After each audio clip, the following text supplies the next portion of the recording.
this series, Keys to the Kingdom, and this has given me a chance really to kind of go within and invite myself even to look beyond the trappings and the traps that we have seemingly gotten into as humanity. I think too often we say that we believe God is our source, but we become so addicted to the resources or to the lower forms of sourcing in our world that we have lost sight of the fact that God really is my source, and that anything and everything is possible. In fact, say that, anything is possible with God as my source. So I'm really reminding myself, I'm not saying that I wasn't sort of living there, but when we go into series times like this, it helps us to keep coming back to that as the truth. That the truth is that the rivers only have water because God made it so.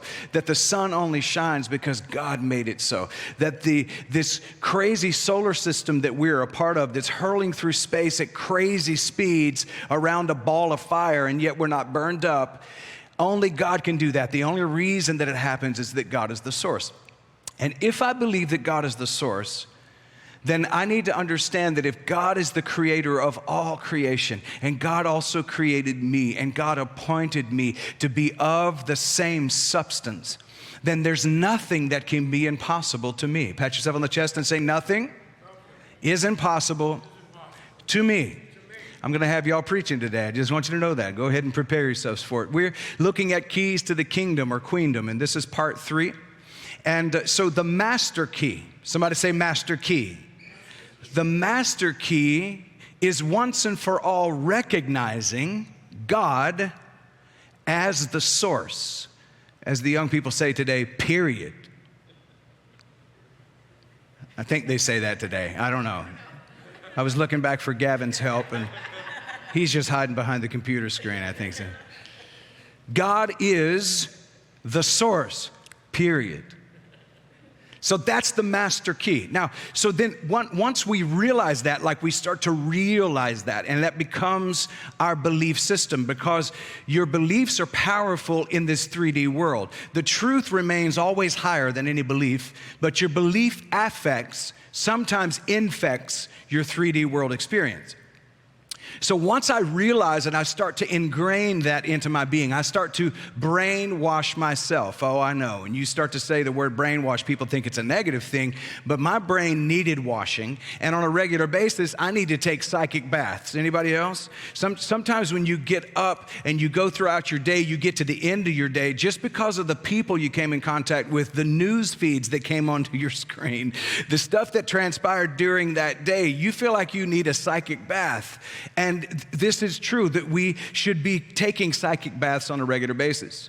The first part of this Kingdom series, though, is making the commitment. How many of you are a part of one of the book groups? Is this what you talked about this week, or you're about to? Making the commitment? So it's about making the commitment. So since I heard it was about commitment, I decided to look into commitment. And you all know that I'm a word guy. So I like to dig into words a little bit more, see what we can get out of them. I figure if you don't spell words, they'll put a spell on you. So I really like for us to take hold of language and use our linguistic power in the world to really, literally put a spell on our life. A lot of you think that's sorcery, but I'm a sorcerer. Oh, man. What does he mean by that? Because all we think about it as sorcerers is Disney films and whatever we heard at church when we were going to Sunday school, and they told us that sorcerers were evil. A sorcerer is just somebody who is in contact with the source and utilizes the source's energy in their life. That's all a sorcerer is. Look at your neighbor and say, you didn't know this, but I'm a sorcerer too. To make a commitment, the word commitment means a deliberate or an intentional choice to stick to something. Its significance, and it's about faithfulness, or the significance is faithfulness, or a sense of loyalty, a sense of responsibility. Now, what I don't want us to do is to be reactive. I want us to learn to be responsible. Because I've said to you before, the word responsible is, it actually, if you turn it around, it says ability to respond. Responsibility is my ability to respond. It's a power word. And I'm choosing to commit to God being my source in everything, for my emotional well-being, for my physical well-being, for my financial well-being, for my livelihood, for everything in my life. I am deciding to allow the source to run to me first, for me first, and then through me and as me in the world. Why do I say that? Does that mean you're selfish? No, it means you understand that unless you have it in you, you can't give it away. So if you don't have love coming to you, for you, you can't give love away to anyone else. When you squeeze an orange, what comes out of it is orange juice because that's what's in it. When life squeezes you, whatever comes out of you is what was in you. I found out there were a couple of things still left in me this last week because we decided to get kayaks. Well, that all sounds great until you have to transport them. And then you go look at neither one of your cars have luggage racks. So you get the luggage racks, and after 3 hours, for someone like me, because it's not my thing, right? After 3 hours of biting my tongue, because I didn't want to meet my cussing quota. I want to be able to spread that out. This is the Scottish in me. I need to spread that out, but I do have a quota or they kick me out. But I found out here's what I kept hearing in my ear while I'm trying to put this together. I kept hearing my dad when I was young and couldn't figure it out saying, "You're worthless." Kept cropping up while I'm doing this kind of work because that kind of work, that manual labor work, I was never good at as a kid. And I kept hearing my dad say, "Get out of the way and let me do it. You can't do it." My dad getting frustrated because I kept hearing it and I was like, dude, he's still in there somewhere. And this gave me a tremendous amount of ability to work because it's not just luggage racks. Oh no, it's also kayak racks. And they're different.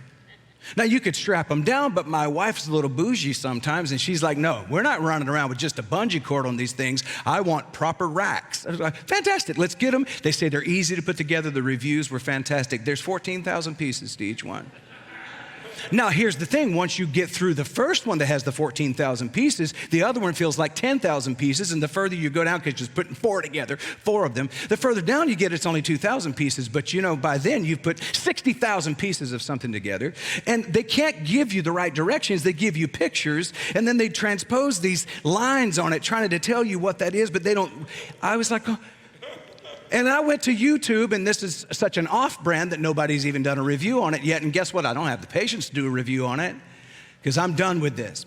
What's my point? I'm saying that when life started squeezing me, I started realizing that there's still some things in there that I need to work on. And the only way I made it through it without a stroke was the principles that I've learned. And at some point, after you smacked your finger 3 or 4 times with a wrench that doesn't fit right anyway, you go, "I need to just slow down. This is going to get done when it gets done. It's all good." And the loud voice of my dad saying, and look, he was perpetuating what he experienced too. He was also very frustrated because manual labor didn't come naturally to him. I've forgiven him for that, but the voice was still in my head. What am I saying? Keys to the kingdom. I am committing to going so deep within that I begin to excavate all of those things that want to continue to hold me back. Now, I'm not saying that I'm going to go and be good at screws and drills and hammers and stuff like that. I'm not looking to get a job doing that stuff. That's not my thing. I'm not saying I'm going to do that. But when it does call for me to do that, I don't want it to be automatic anxiety that's based on a narrative that was implanted in me by someone who had been abused and was unable to heal his own abuse. And so he perpetuated it. Because when life squeezes you, what comes out of you is what's in you. And that's not an opportunity for guilt or shame, but it's an opportunity to make a shift. Now, when we're talking about making a commitment, being deliberate, being intentional, I want us to rethink some of the things that we have possibly been taught. Many of us have been taught that life is a gift. And I'm grateful for the gift. And I'm not saying that that's necessarily wrong, but here's a little different angle I'd invite us into. You are a gift to life. Is that hard to hear? Pat yourself on the chest and say, I am a gift to life. Now see, my parents named me Jonathan. And Jonathan means gift from God. So I was taught that my name meant gift from God, but I heard a different narrative every time I messed up or made a mistake. And I didn't feel much like a gift. Anybody know what I'm talking about? So when I say you're a gift to life, I'm not diminishing the value of how much of a gift life is, but if we don't recognize the gift that we have to life, we don't start utilizing the natural power of the life cycle in our own lives. So the world was not given to you, you were given to the world. You are a giver of life rather than one who's just been handed life. You are a creator, not just one who's been created. Repeat that. I am a creator. I'm a creative being. So here's the thing. In this commitment of Keys to the Kingdom, I'm saying that I'm willing to step into the natural flow of abundance by committing myself to becoming a giver of life. That the words I speak give life. Whether they're good or bad, or anywhere in between, the words I speak are giving life. The actions that I take are divine actions. I wouldn't be able to take the actions without the divine principle being within me. So if you're a gift to life, you bring meaning and purpose to life. I hear people talk about God's got a plan. God's got a plan for you.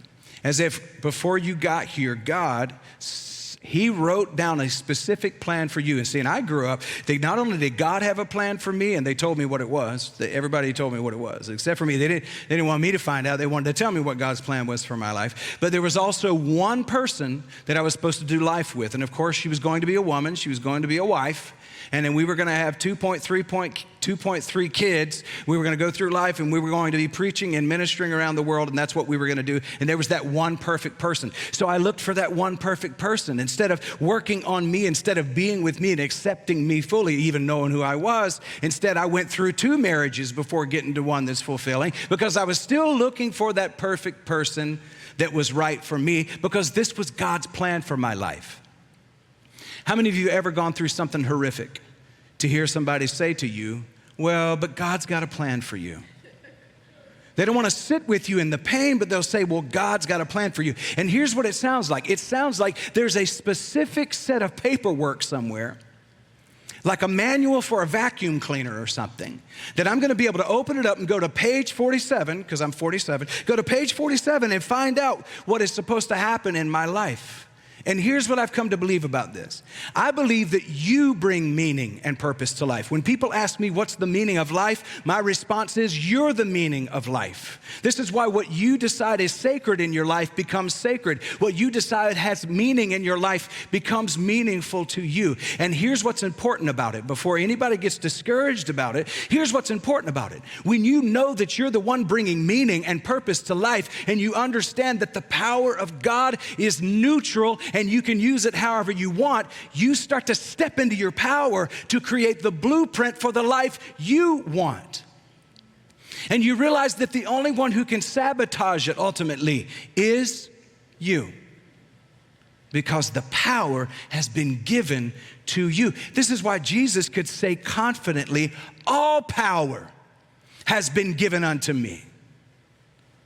In fact, I'm going to ask you to repeat that. Jesus said it. It's cool. He wants us to say. Did you know Jesus wanted us to say the stuff he was saying? That's why he said the things you see me do, you shall do also in greater. So repeat that after me. All power has been given unto me. I bring meaning. I bring purpose to my life. You always have access to the deeper creative force, that divine presence that's within you, that source of inspiration that's been given to you to carve out your own path and to give your life the meaning you seek. I think I've mentioned this to us probably during this series. You may get tired of hearing it, but psychologists do say it takes 35 times to hear something. So I'm going to say it again because I'm not at 35th time yet. And that is that you know you're on the right path when the path disappears.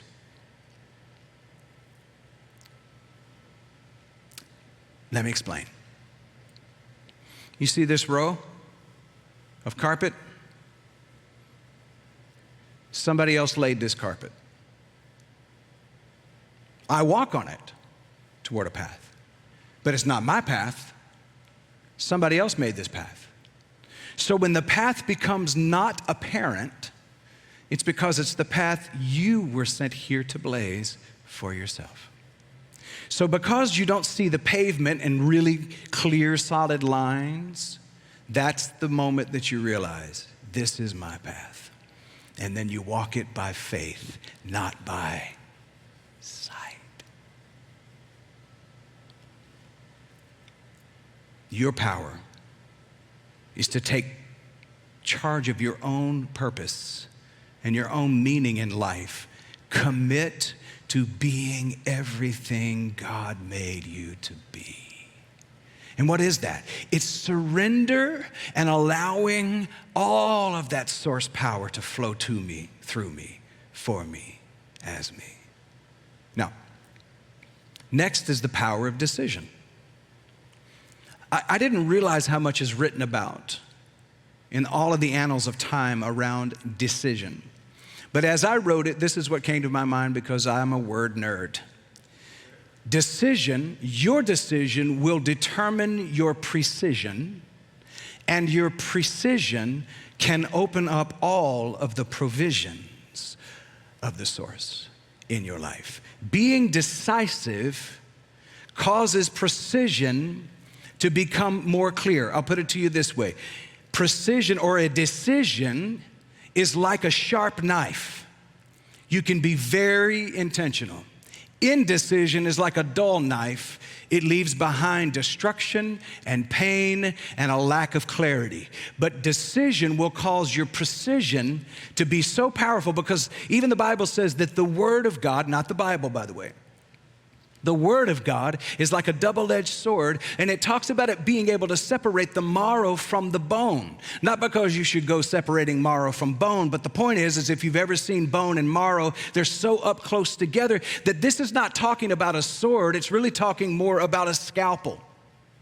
That it's so precise that it's like a scalpel. In other words, you making a decision to flow in your divinity gives you the ability to start bringing delineation in your life, start being precise with your life. And as you do, you begin to bring into your existence everything that you have desired for your life to be. And you start to be the author of your own story instead of others. Stop giving your power away to other people, because the only person you are destined to become is the person you decide to be. And the only life that you're destined to live is the life you decide to live. And I know, I hear the but. But you don't understand. Have you seen the United States of America? Have you seen the world we're living in? Why, yes, I have. And I gotta tell you something, if you look beyond the smoke screen of the garbage that's taking place right now, you will see into what is available to us through the source power that we have. The distractions are doing everything they can to keep you from rising into your divine nature. This is a last-ditch effort to keep humanity from waking up and realizing that the structures we've invented up till now are absolutely primitive, and they keep people held back from their divine opportunity.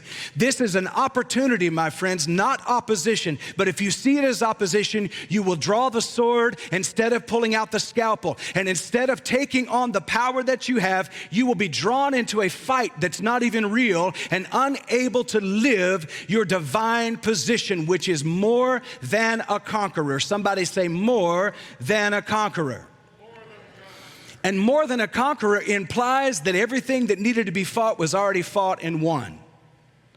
And I'm not just a conqueror, I'm no longer on the battlefield, I am more than a conqueror. I mean, stay in the fight if you want to, but you don't have to. Now, it doesn't mean we don't lift our voice. That's not what I'm saying. Lift your voice. But when you lift your voice, lift it into the high vibrations of love, joy, and peace. Lift it into the high vibrations of unity. Not unity to the denomination, not unity to the church, actual unity. Bring yourself into the power of oneness every time you lift your voice. Instead of meeting them where they're at this current time, transcend it so that you can transform it. Decision. Somebody say, my life, my decision. Somebody say, my life, my decision. So make your commitment. Be confident. The decision is precise. It is a sharp knife that slices through uncertainty with clarity and with purpose. Embrace the power of decisive action. Now, when we're making this commitment, we're making these decisions, we start to realize that abundance is my nature. We say it all the time. It's on these signs right up here. But just like this sign on the left kept falling earlier today, it's actually on your right, my left, kept falling earlier today, a lot of times we fall off of the track when it comes to believing truly that abundance is natural. Abundance is just as natural to me as breathing in and breathing out. You know how I know? Because Spirit tells us so. Spirit gives life to all of those functions and dysfunctions. Nothing happens outside of the knowledge and the awareness and the energetic creative source. Nothing happens outside of it. It is very simple, but we make it so complex because we have allowed ourselves or we have been conditioned without knowing it. We've been conditioned by a world of limitations that says, here's the ceiling, travel in that space. And I have come that you might have life and have life more abundant. You can break yourself free from the concretized beliefs of our world and bring yourself into the fluidity of the pure presence that desires to flow to you and for you. Abundance is natural. Shout that out. Abundance is natural. One more time, abundance is natural. This is why all great spiritual masters throughout time, throughout the ages, all of them taught us about how natural abundance is. They all shared with us that, listen, I'll say it to you this way, lack, limitation, and poverty may be facts in our material 3D world, but the greater truth is universal good and universal plenty. Yes, it may be a fact that people are experiencing poverty in this world and dis-ease and disorientation, but the greater truth is plenty. And I know sometimes it frustrates us because we see what's happening in our own personal worlds. Many of us have equated abundance and prosperity with our bank accounts. But even the bank account system and the banking system is a limited system that has been created to keep us slaves. Even loans and even financing and even credit cards, all of those things have been created to keep us in a cycle of just barely having enough and for many not having enough. Can we hear this today? That the systems of our world, the reason that they are teetering, tottering, and look like they're falling apart is because they're temporary and everything has an expiration date. That includes your 401k. Okay? And I know that sounds rough because you see things that are affecting that right now and you feel like it's infecting it. If there's ever been a time in history that we need to rise above the systems of our world, it's right now. It's right now. Because people's emotions and spirits feel like they're falling apart because they see the systems falling apart. There's a reason that Jesus, there's a reason that Siddhartha, there's a reason that Lao Tzu talked about laying up your treasures in a higher space where these things cannot corrupt them. The corruption of our system will cause an eruption within your system unless you choose to allow the source to become your main thing, your main purpose.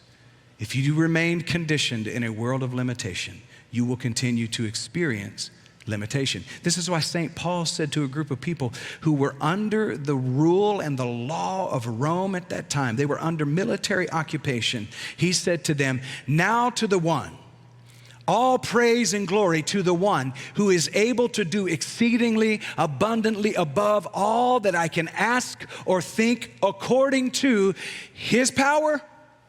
No, Paul didn't say according to God's power. He said according to the power that is working in us. Somebody say, that power is working in me.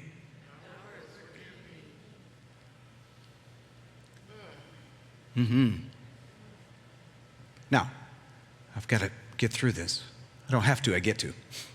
Anybody give me 2 more minutes? Show of hands, 2 more minutes? 2, 4, 6, 8, 10, 12. Man, I've got plenty of time. All right. So, abundance is natural to me. If you don't believe it when you say it, ask yourself, inquire in yourself, what is it in me that's rejecting that? What is it in me that's not ready to give my complete faith to the source that created everything? Money, as we know it, did not exist even when Jesus was around. And yet he talked about the kingdom of God and the kingdom of God. And he talked about abundance and prosperity, and all power has been given unto me. The monetary systems of our world are inventions of human beings, and we've agreed to this system being the way this system is. How many would love to have the power and the courage within you to cancel the contract of limitation that the world has created and say, I no longer agree to play within this limited system. I choose to create a new and a better system. Now see, when I say that stuff, I sit here right now and there's voices in my head going, don't talk that kind of crazy stuff. They're gonna think it's anarchy. They're gonna think you're not a patriot. They're gonna think that I'm not against the systems of our world. I don't have time to spend my energy on the systems of our world. I think it's pretty clear that they are not enough. I think it's pretty clear that they keep some people down and lift other people up. I think it's pretty clear that we have been hypnotized into believing that this is okay. I think that's clear to us all. And I think the big issue is that many of us don't know where to start. And we think the start is to create another physical, fleshy system. It's not.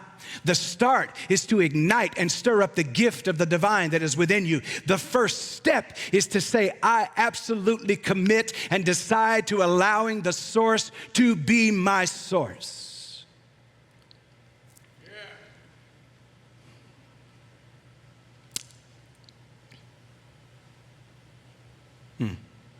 Okay.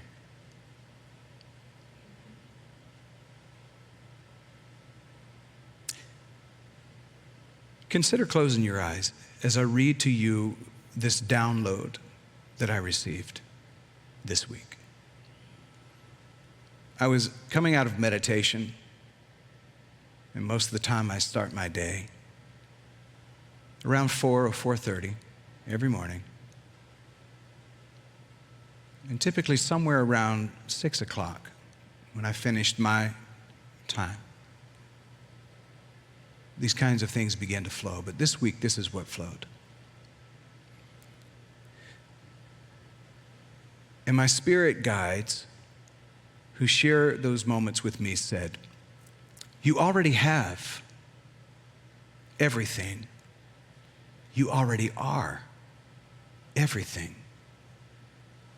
The universe isn't something outside of you. It is you. When you stop trying to get what you want and you realize you already are what you want, the universe cannot help but reflect that back to you. It went on to say, the universe is like a mirror. If you'll smile at it, it will smile at you. The mirror is neutral. It doesn't decide or judge how to reflect you. It simply reflects what you are.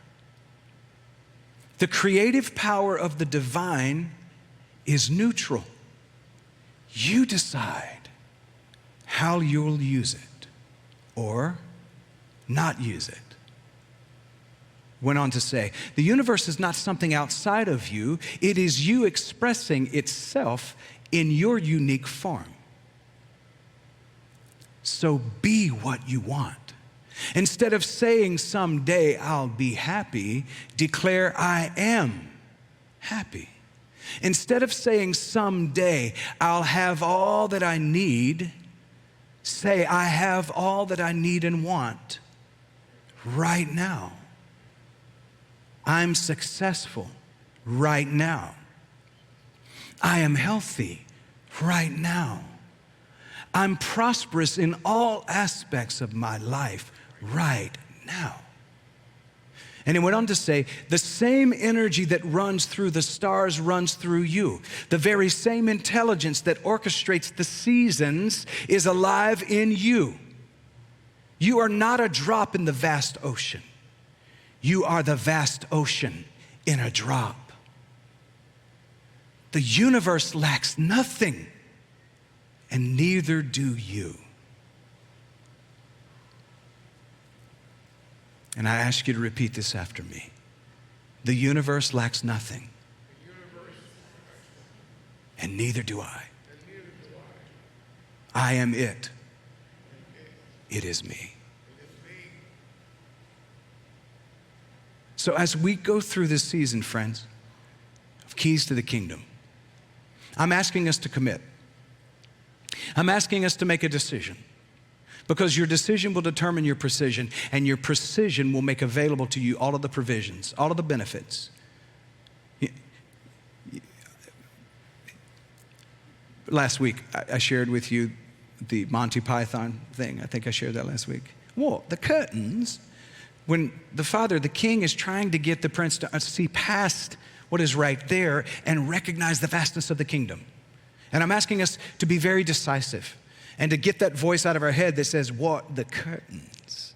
No, not right, not the veil that's in front of you, but the vast kingdom. And that vastness is in you. So as we move through this commitment, there's a word that's being used, and I'd like to at least unload the gun, because some of us are triggered by words. Some of us are triggered by the word tithe. How many are familiar with that word? You've heard that one used. If you grew up in church, you knew what that word was. Well, it's an Old English word. It's teogatha. And teogatha is, and I'm probably not saying that properly, all of my English friends can correct me later. It actually comes from a Greek word that just means 10%. And the reason the number 10 was given was because it was trying to speak to just a portion. That's what it was trying to speak. So then the church took it, and they found an opportunity to really bloat the coffers of churches and have a multi-trillion-dollar industry. So when we're talking about tithing, we're talking about giving in this season. That's not what we're talking about. Because what I want more than anything else, honestly, I'm sure that others in leadership maybe, because they look at the bank accounts, I don't. I do that on purpose. I don't look at the bank accounts. A lot of these numbers that we see, that you see even in the board meetings that I sit in, I don't look at the numbers. I sit with the numbers. Barb, this is what I do the whole time during a board meeting. I sit with the numbers, and I repeat this phrase over and over again. Everything we need is already supplied. Everything we need is already supplied. I don't know who gives what, because I'm not interested in that. What I'm concerned about is for you to have the best life that you can have. I am not here to get a paycheck. I can go make more money somewhere else. I am not here to do that. I'm here to build you up on your most holy faith, to walk along with you on this journey so that you can unfold your abundance in your life. So when I'm talking to you about tithing, I'm talking about just taking on a commitment. Here's where I went more than with money, because the word, it speaks to a tenth. But here's what I suggest to you, more than even the money, because it's important that you give somewhere so that you can keep that money in circulation. Because when you understand the true nature of money, you understand that it's just a symbol. It is an object. It's a tangible thing that we have decided to keep things in circulation. So when you're giving, here's what I'm asking us to consider doing. If you're considering during this 7-week, 8-week period as we're going through the keys of the kingdom, if you're considering giving 10% of your money or 10% of your talent, I'm actually asking you to give 10% of your time. And here's what I'm asking you to consider. And I know we've run up to the time to conclude. Here's what I'm asking you to consider. Most people think when you give your time is that you give your time to your church, you give your time to a soup kitchen, you give your time to a homeless shelter, to a women's shelter, you give your time to an organization. I'm not saying don't do that, but I'm saying if you're awake 16 hours a day, probably most of us in this room don't sleep 8 hours a night, but let's just say you're awake 16 hours a day. And if you took that 16 and you gave 10% of your waking hours, which would be 1.6, let's round it down to 1.5 because then you know it's 90 minutes. If you took 45 minutes in the morning and you gave 15 minutes to meditation, your mental health, your spiritual health, and you gave 15 minutes to affirmation, your mental health and your spiritual health, and you gave 15 minutes to your physical well-being, jogging, lifting weights, stretching, whatever it is you do, yoga. If you gave 45 minutes in the morning, and then on the end of your evening, at night, you put your devices away, you turn the TV off, and you did it almost in reverse. You get down and you stretch a little, you do some breathing exercises, your physical well-being. And then you went into a time of affirmation, affirming what you want. Instead of looking at the world and seeing all of the mess that it's in, affirming what you want to see in your life.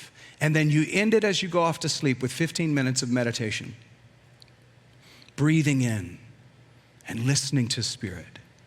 That's an hour and a half of your day. You would be tithing your time back to your mental health, your spiritual health, and your physical health. And you would start to bring the trinity of your being into alignment with your source.